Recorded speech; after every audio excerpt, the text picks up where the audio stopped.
My family abandoned me for 12 years, and now they show up expecting me to beg on my knees for their approval. What I did next left them completely shocked. That is how I thought about it at the time, though now I know it wasn't the business itself or the wealth that made them behave like that. They could have still chosen to be humble and treat people right. One evening, I had a big argument with my dad about my decision to study psychology, so he said that if that was what I wanted to do, he wouldn't cater to my dreams.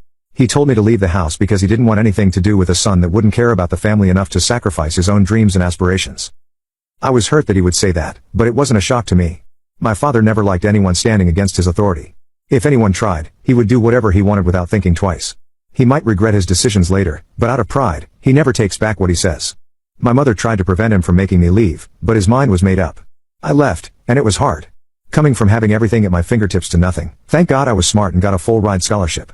All I had to worry about was taking care of myself and my personal expenses. I thought maybe he couldn't have possibly thrown me out. Maybe he just wanted to see if I would change my mind.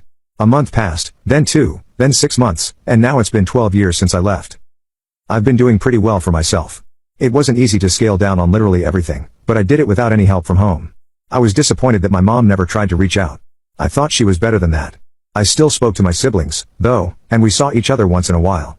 Whenever we met, they usually offered to give me money, but I always declined.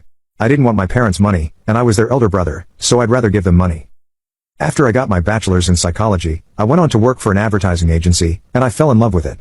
My knowledge in psychology made me stand out from those who only studied marketing.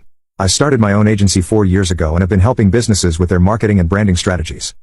Last week, I received a text from my sister saying that Dad was sick, not critically, but he had asked to see me. I didn't want to go, so I declined the invitation.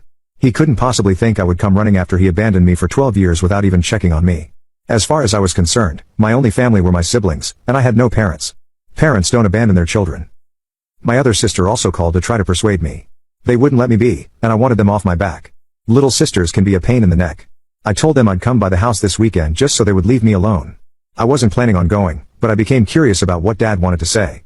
I also thought it would be nice to have my family back because I'm not a fan of having a dysfunctional family. Let's hope this weekend goes well.